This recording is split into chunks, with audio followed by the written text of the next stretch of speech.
Hi, this is Teresa Beem, and this is Make Mothers Great Again.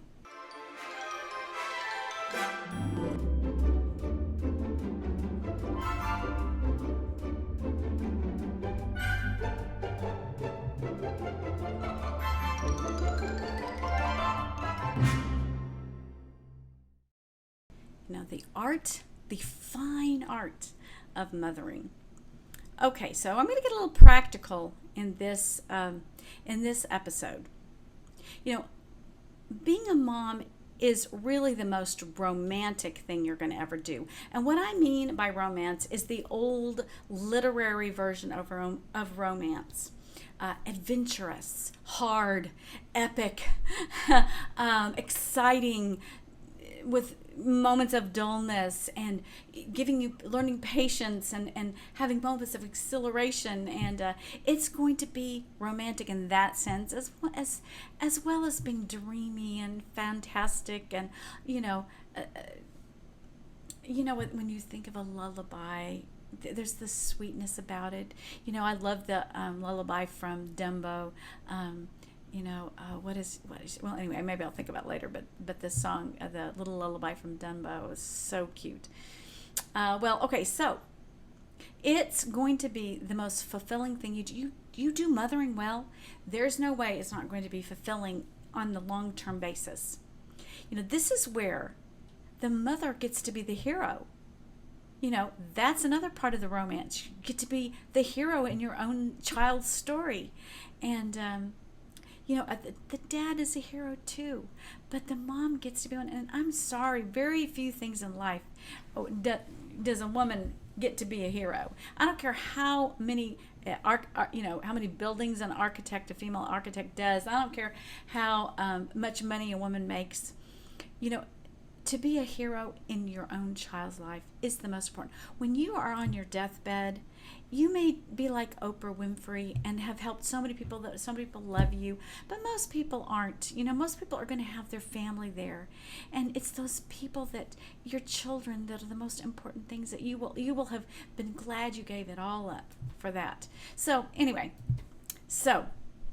there are things that are motherly.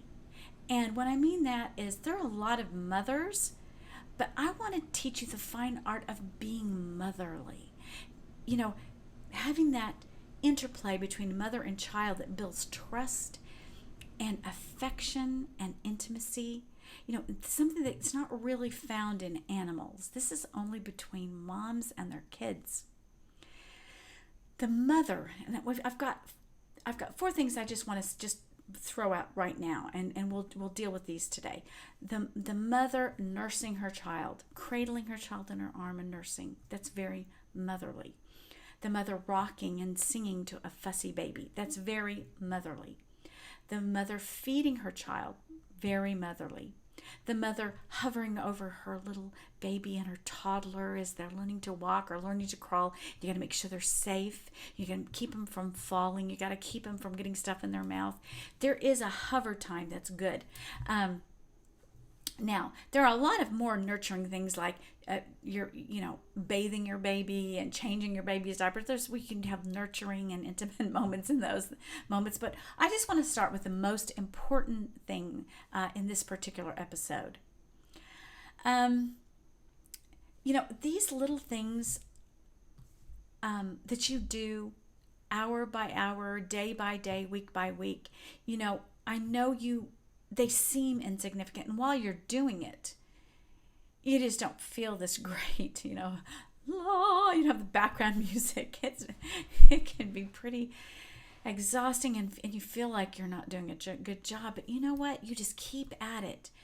These are not insignificant moments. They may seem insignificant and tedious in actual experience, but the romantic picture that I'm painting is going to be far more important than you realize. These moments that you experience with your child teach your child that mom is patient and gentle. And indeed, they teach the mother a lesson in gentleness and patience. It's very good for her too. What I'm learning more as I interact with a lot of young women today is that, we used to always talk about the motherly instinct, and I'm finding out, a lot of mothers don't quite, not all, I mean, a lot of young women do have motherly instincts, but there are some that really don't seem to quite have a motherly instinct, at least at first. But I want to encourage you. Mothers, you just keep doing motherly things. You just keep walking that walk, and you're gonna that instinct will develop. Do it consistently, and the rewards will be great for both you and your child. This babyhood is the beginning of a lifelong tender connection you're building, between mother and child. And let me tell you, if you didn't get this as a child, if you didn't have a motherly mother, do you know that acting towards your child in a motherly way, doing motherly things, is going to help heal you? Now, I want to go a little bit further into each one of these four things. Nursing her child and cradling her arms in her child. God gave women the act of nursing their young, placing our breasts in a certain position, in a specific place on our body that we can cradle our child and look them in their eyes. I mean, let me tell you, God knew what he was doing, because if he only had one breast, you actually would have developed that eye. That one eye would be developed more than the other, and turning the baby around, both eyes learn to focus in on the mother, and they have a balance. But more than eyesight, this is building trust. This is a deep, abiding trust in nursing. Nursing was one of my favorite things as a mom, because these babies look right up at you, and you can just tell they love you. You feel that, babies at this age don't even know that they're different from their mother. They think they are you. They don't have this sense of a distinct self yet.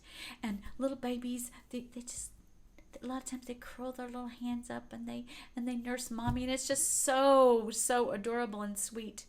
For a full year nowadays, and historically, mothers used to breastfeed their children to up to at least 3 years old. 3 years old, and that makes the mother need them. I mean, this makes the child need the mom. You're having to go to the mother constantly to get nutrition. And this creates a dependency on her. This is good for both of you. This is what God wanted for the baby and the mother. And if you simply cannot, this is, again, I'm not judging mothers that can't. I know, oh my goodness, I know women who've tried so hard and it just didn't work. And this is not to chastise them. If it didn't work with your first child, try it again with your second. And it's not. You haven't devastated yourself if you devastated this connection. A bottle is. You can do the same, and you can treat the baby as if you're nursing with a bottle, and that's okay for a few weeks. A bottle can do the same. But you know what I've seen with a lot of women is that once you start using a bottle, then it's really easy to hand the baby over to somebody else, to let them, when you're tired or when you've been up all night long with a crying baby, it is so much easier. Your husband and you can go out for dates, and you hand the baby over in a bottle. And even if you are nursing, a lot of times, you can do that, and you can pump and that's good when you need it. But your child really needs to feel his need for mom.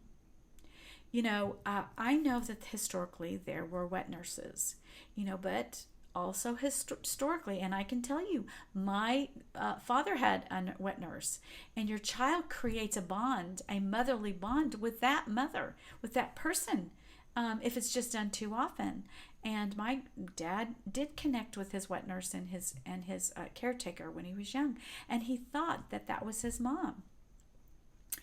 God made the experience of feeding, an important, supremely important part of the child and the mother connection.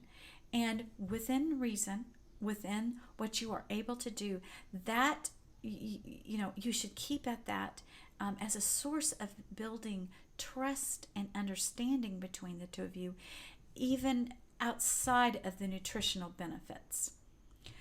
Okay, I'm going to get a little more practical, a little more intimate here. But one of the things I suggest, and you'll hear this from other people. It's not like this is my opinion, but what a lot of young women don't want to do, because it's weird and embarrassing, but what you really do need to do if you plan on nursing your child, prepare yourself beforehand. What you would do is just take a towel and just rub yourself, especially in the last month, rub yourself across your chest, to just get your body ready, because it's a shock. It's a shock because those babies latch on hard, and it can hurt. And I know of a young woman who bled, and you got to make sure you do it correctly. And that is where I say it's pretty good for a lactating nurse to come in and show you how to do it, because that's really important. If you get it on wrong, you'll get just frustrated, and a lot of women have pain and they give up. And so be sure you know how. Ask your mom or ask a woman who's nursed and make sure that you get it right. When I nursed, that was in the days it was not accepted. Women did not nurse in public. I cannot tell you how many women's restrooms I stood in and threw something in.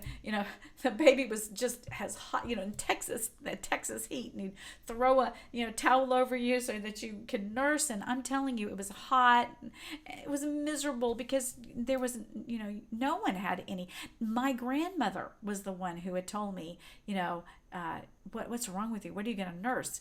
Oh, it was just awful. I was made fun of and mocked and derided. And my grandmother told me horrible things, and she told me, first of all, that it was going to ruin you. It was going to ruin your figure. Your husband will never love you after that. He's going to... That's not true. Do not listen to any naysayers. Thank goodness I don't think that there are in today's world. But I had to go against. I was definitely going against the flow to nurse. But it's worth it if you can do it.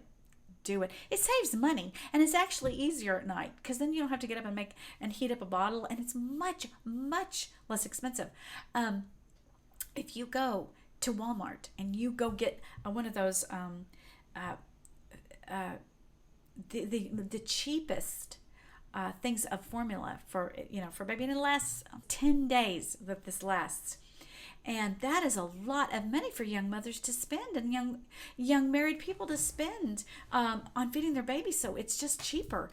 And but one thing I wanted to tell you that I did discover. Well, I did. I have a friend who, a family member who wasn't able to nurse her baby, and so she was using formula. And so what I did was I got one of these kettles that heat water up for coffee, but what it does is it tells you the temperature, digitally tells you the temperature. I think they're like $50. I really think this is a good idea. And so what you can do is you can watch the temperature going up, and it's real easy. Just don't fill it very high with water. Just fill it a little bit in the middle of the night, and it'll be very quick. And you turn it on, and you get it to, I would say, between 100 and 110. I wouldn't get it too hot, and most babies don't want it too cool either. They're a little, it can make them fussy, and they'll reject it. So I would keep it between 100 and 110, and pour it in there. And it is so much easier than having to heat it, a pan in the water. My mother used to put, she would get water that was distilled or just purified water, and she would put it in a pan on the stove, or or she would take the milk itself, like cow's milk, and she'd put it on the stove, and she'd heat it up, and then you'd have to test it and all this kind of stuff. And so this is just really, I highly recommend that. It has worked so well for the people I've talked to that did it.